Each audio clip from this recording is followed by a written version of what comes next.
오늘은 팔복의 네 번째 시간으로 의에 줄이고 목마른 자, 줄이고 목마른 자의 은혜입니다. 오늘 본문을 보니까 이것보다 역설에 가까운 문구가 있을까 싶을 정도로 줄이고 목마른데 뭐가 있다고 돼 있죠? 복이 있다. 복이 있다. 그래서 오늘은 마태복음을 통해서 예수님의 가르침 속에 담아진 이 의라는 주제를 어떤 관점에서 과연 말하고 싶었을까? 그걸 성령의 인도를 따라서 접근하는 것이 충실한 과제입니다.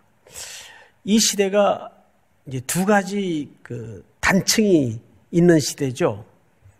물리적으로는 로마의 힘이 지배하던 시대예요. 그리고 사상적으로는 아시는 것처럼 헬라 철학이 그 근저에 이렇게 배경이 되어 있는 시대입니다. 그래서 이 두 가지 사주를 좀 먼저 살펴볼 필요가 있는데, 이 헬라 사람들의 헬라 시대의 의라는 건 뭐냐? 또 로마 사람들은 그 의를 어떻게 정의하고 이해를 해왔을까? 그걸 보통 우리가 시대정신 또는 사회적 통념이라고 하죠. 이건 달라진단 말이에요. 근데 하물며 이 시기는 2000년 전 지금 이야기예요. 거기에다가 예수님은 산 위에 올라앉으셔서 오늘 의에 줄이고 목마른 자는 복이 있다라는 너무도 역설스러운 가르침을 지금 하고 있단 말이죠. 자, 우선 헬라 시대 사람들은 의를 어떻게 이해했는가 하면 너하고 나 사이에, 이걸 우리가 관계라 그러죠. 관계 속에 필요한 최소한의 인간적인 덕목을 얘기합니다.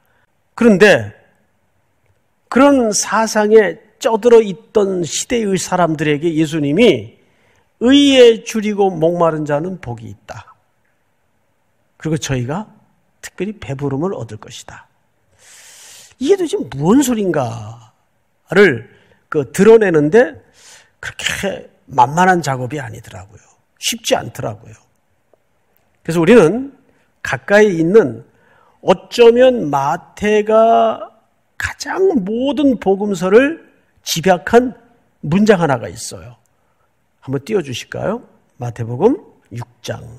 자, 우리 한번 잘 아는 문구죠? 같이 한번 읽어보십시다. 시작. 그런즉 너희는 먼저 그의 나라와 그의 의를 구하라. 그리하면 이 모든 것을 너희에게 더하시리라. 너무 우리가 익숙한 본문이니까 다 알듯 스스로도 생각을 하실 수가 있는데, 한번 이 부분부터 좀 풀어가 보죠. 이 문구를 여러분들에게 참고구절로 제시한 이유가 여기에 바로 오늘의 주제가 등장하기 때문입니다. 의를 구하라. 여기 의가 등장을 하죠. 근데 앞에 이렇게 돼 있네요. 그런즉 너희는 먼저, 이렇게 돼 있어요. 먼저. 여러분, 먼저라는 개념이 적어도 예수님의 생각에서 또 히브리 사람들에게 어떻게 이해를 해야 되는 시제일까? 근데 사실은 이 먼저라는 말은 시제가 아닙니다. 그러니까 가장 지고한 최고의 가치를 얘기하는 거예요. 먼저 뭘 구하라 그랬죠? 그의 나라와 이제 새롭게 이 제자 공동체를 통해서 이루어 가실 하나님의 나라를 얘기하는 겁니다. 당연히. 근데 그 다음에 이런 얘기가 있어요. 그의 의를 구하라. 이건 이제 우리가 다룰 주제니까 좀 넘어가십시다. 그리하면 이 모든 것을 너희에게 어떻게 하시겠대요? 더하시리라 그랬어요. 근데 더한다는 말을 어떻게 이해하고 계십니까? 이 더한다는 말은 하나 줬는데 더 줄게 플러스 원, 그 말이 아니에요. 바로 이 더한다는 말이 오늘 마태복음 5장 6절에 약속된 배부름을 얻을 것이라는 그 배부르게 하리라 그 뜻이에요.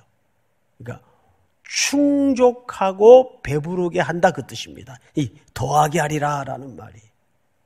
그래서 우리는 이제 오늘 마태가 예수님의 가르침 속에 팔복의 네 번째 주제인 이 의를 어떤 관점에서 오늘의 독자들에게 가르치고 싶었을까? 그거를 좀 확인해야 될 필요가 있는데, 구약에서부터 그 가르침의 백그라운드를 좀 보겠는데, 구약을 이해하기 위해서는 신약을 봐야 돼요. 그래서 로마서 3장을 좀 띄워주세요. 우리가 알거니와 무릇 율법이 말하는 바는, 율법은 신약입니까? 구약입니까? 구약이에요. 율법이 말하는 바가 있다 그 말이에요.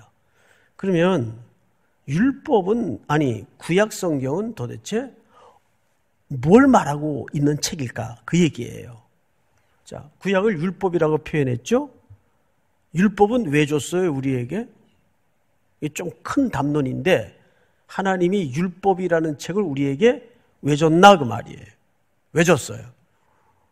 고민할 거 없어요. 지키라고 준 거예요. 지키라고. 그게 첫 번째 이유입니다. 근데 문제는 그걸 지키라고 주었더니 지켰어요? 못 지켰어요? 의인은 없나니 하나도 없다는 사실이 드러났어요.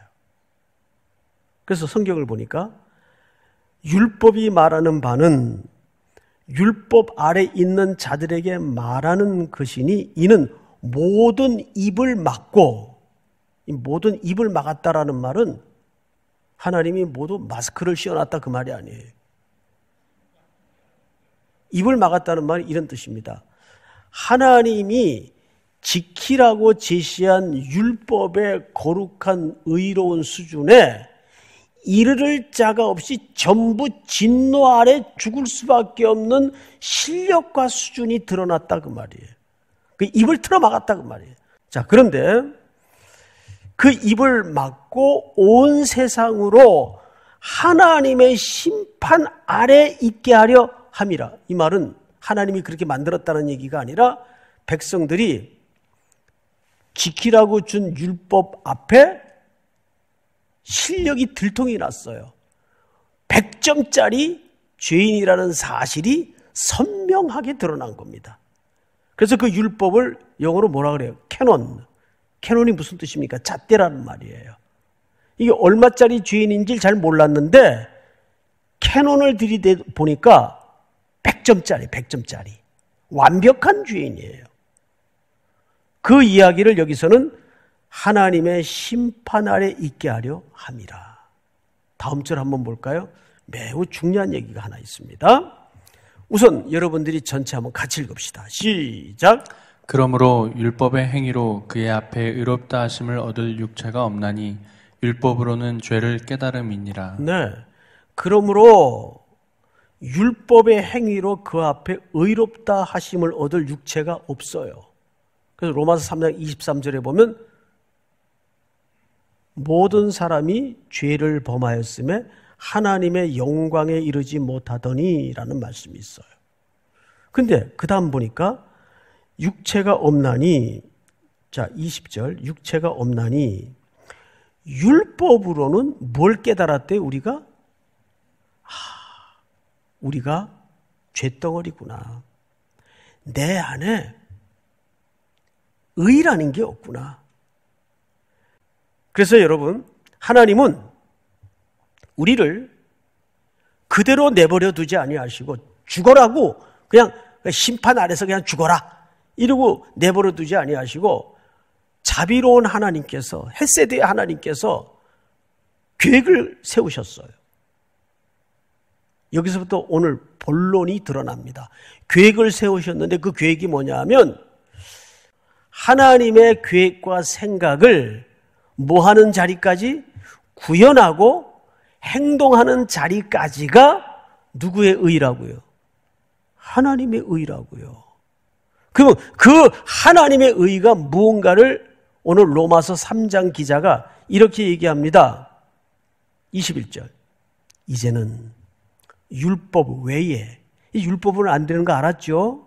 율법 외에 하나님의 한 의가 나타났으니 율법과 선지자들에게 증거를 받은 것이라.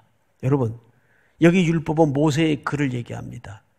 선지자의 글들은 구약성경 전체를 포함한 이야기입니다. 그러면 그 율법과 그 수많은 여러 선지자들을 통해서 계속 구약성경이 지적하고 구약성경이 가르친 분이 누굽니까? 메시아가 오셔야 된다. 그래서 우리에게는 여러분들 메시아가 필요합니다. 그 메시아는 오실 것입니다. 이 얘기를 가득히 빼곡히 한 책이 구약성경이란 말이에요. 그래서 율법 외에 하나님의 한 의가 나타났으니 율법과 선지자들에게 증거를 받은 분이에요. 그분이 누구예요? 그리스도. 헬라 말로는, 히브리 말로는 메시아. 다음 성경 구절을 볼까요? 곧 예수 그리스도를 믿음으로 말미암아. 그러면 놀랍게도 하나님의 의는 어떤 사상과 개념과 관념이에요. 실체인 그리스도예요. 그리스도를 얘기합니다. 그분이 의란 말이에요. 누구의 의? 하나님의 의란 말이에요.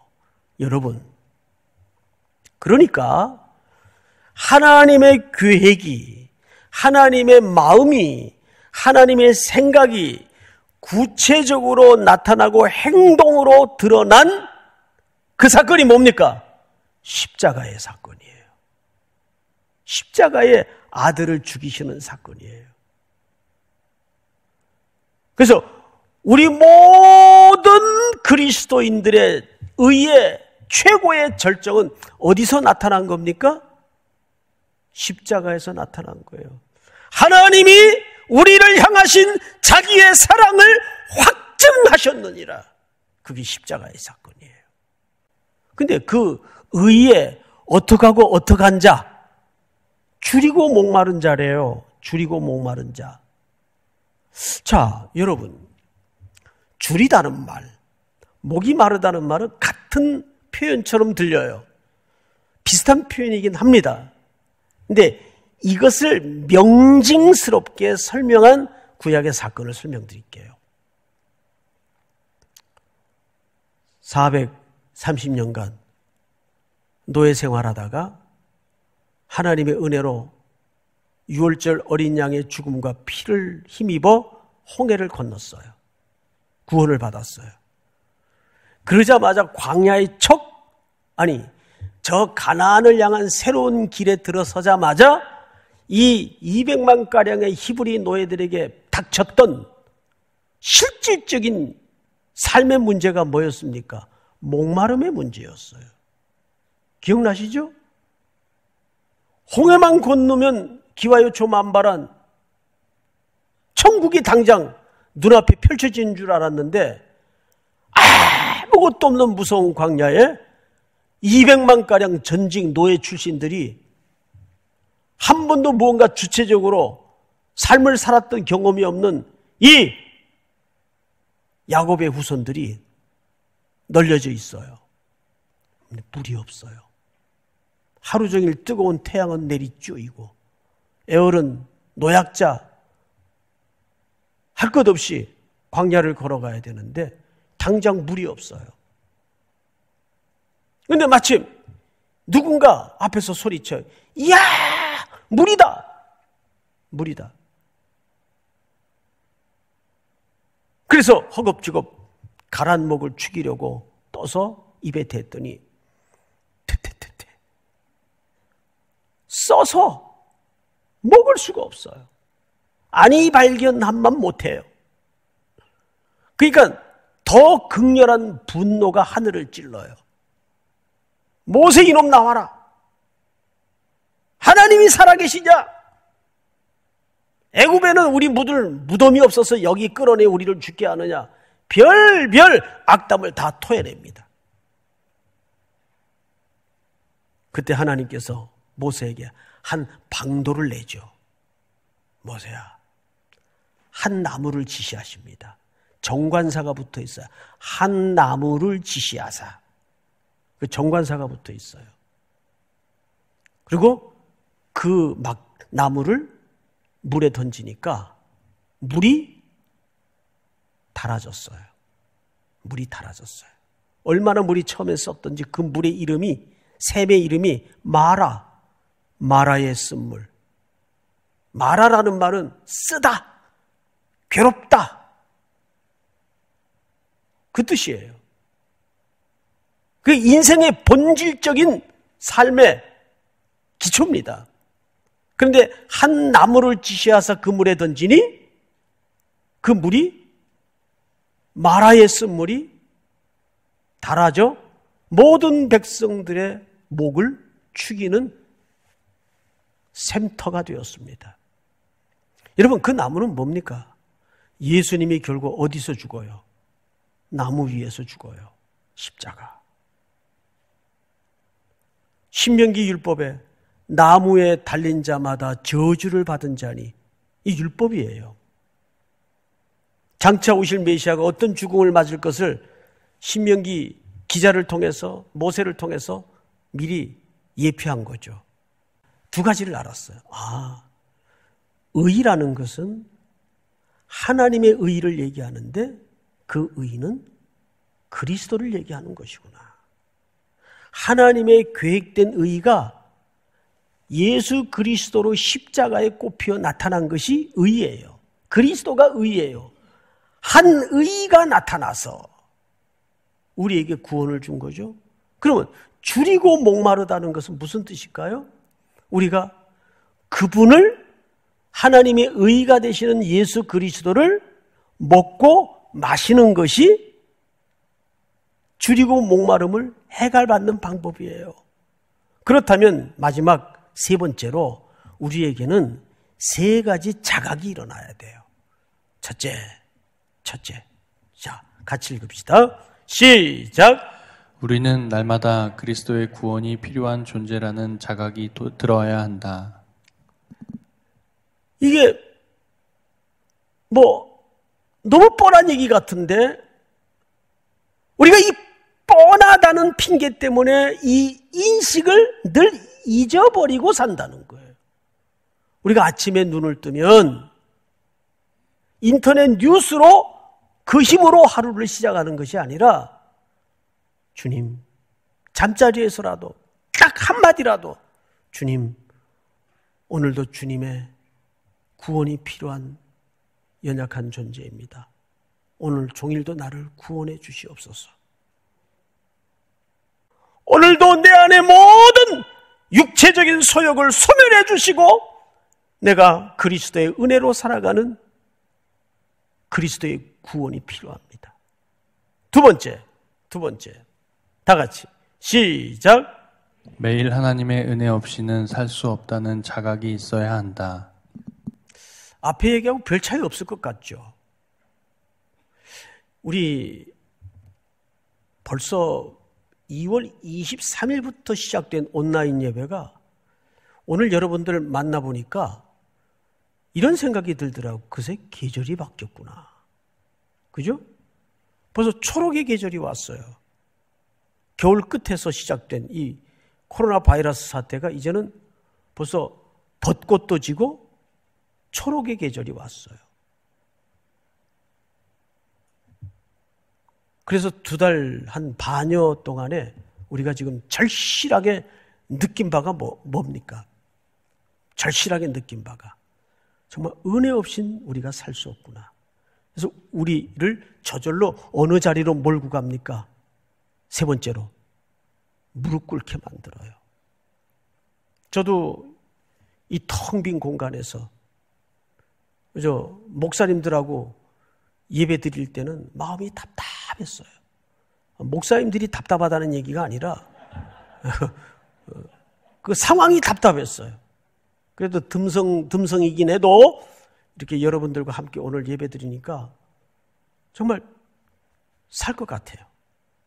여러분들 얼굴 보고 마스크 넘어 무슨 표정을 하고 있는지 모르지만 어쨌든 이렇게 호흡을 같이 하고 예배를 드리니까 살 것 같아요. 그러면서 서로 공감하는 바가 있죠. 우리는 세 가지를 기도해야 될 것 같아요. 첫째, 이번 기회를 통해서 우리 모든 피조의 세계가 창조주 하나님께로 돌아오는 회복이 있어야 됩니다. 피조의 세계가 창조주 하나님께로 돌아오는 회복이 있어야 돼요. 두 번째, 그동안 우리는 잃어버렸던 기도의 무릎을 회복해야 됩니다. 은혜 없이는 가끔 우리 청년들하고 나누는 대화 속에 이런 대화 자주 해요. 이번에 어디 면접 시험 보고 왔는데 어때? 목사님 기대하지 마세요. 400대 1이에요. 400대 1. 이게 문제예요. 이게. 최고의 난공불락의 성이 여리고예요. 근데 그 여리고를 이스라엘 백성들이 그 언덕에 이 어마어마한 두께로 쌓아졌던 그 여리고를 어떻게 점령했고 어떻게 무너뜨렸나요? 하나님 말씀 따라서 성 매일 동고입니다. 그리고 마지막 날 뿌 하고 물나팔 불고 소리 지른 것밖에 없어요. 근데 무너졌다. 누가 하셨다는 얘기입니까? 하나님이 하셨다는 얘기예요. 그런데 이 오만방자한 교만이 들어와 가지고 그 다음 전투가 아이성 전투예요. 100분의 1도 안 되는 그 규모의 전투에서는 엄청난 사륙을 당합니다. 참패를 겪습니다. 왜? 여리고성 무너진 거 보니까 할만하거든. 하나님 의지하지 않았어요. 전략도 계획도 질문도 하지 않았어요. 자기 힘으로 나갔다가 참패를 하게 됩니다. 여러분, 은혜라는 것은 어쩔 수 없는 상황에서만 은혜가 필요한 게 아니에요. 그게 크든 작든 모든 삶의 영역에서 은혜의 목마름을 가지고 기도로 무릎 꿇는 여러분들이 되셔야 됩니다. 믿습니까? 마지막, 세 번째로. 뭔 마지막이 저렇게 많어? 진짜 마지막이에요. 여러분, 이번 사태를 겪으면서 우리는 알았어요. 인간은 홀로 떠도는 섬일 수가 없구나. 이번에야말로 우리 3.1교회가 지금까지 감당해오고 있던 이웃에 대한, 저 이웃이 건강해지고 이웃이 살아야 공동체가 건강해지는 겁니다. 이번 이렇게 어렵고 힘든 시기에도 매일 새벽 찾아오는 그 외부인들, 우리는 식사를 따뜻하게 만들어서 대접할 수는 없었지만 그래도 허기져서는 안 되겠다 싶어서 빵과 우유를 계속 수백 명 외부 손님들에게 공급을 했어요. 당연히 그래야 되고. 며칠 전 아프리카의 선교사님들이 급보를 전했습니다. 여기는 이제부터 시작입니다. 벌써 도시, 지방 할 것 없이 약탈이 일어나고 폭도들로 변해서 거의 무정부 상태에 지금 빠져가고 있다는 거죠. 우리는 기도 한 모금이라도 보태서 이럴 때일수록 이제 우리나라는 0%로 떨어졌으니까 그게 다가 아니에요. 같이 잘 돼야 돼요. 같이 회복이 돼야 돼요. 믿습니까? 이런 세 가지의 간절한 일상으로 회복의 기도가 우리 모든 3.1교회 성도들에게 계속 무릎 꿇어지기를 주님의 이름으로 축복합니다.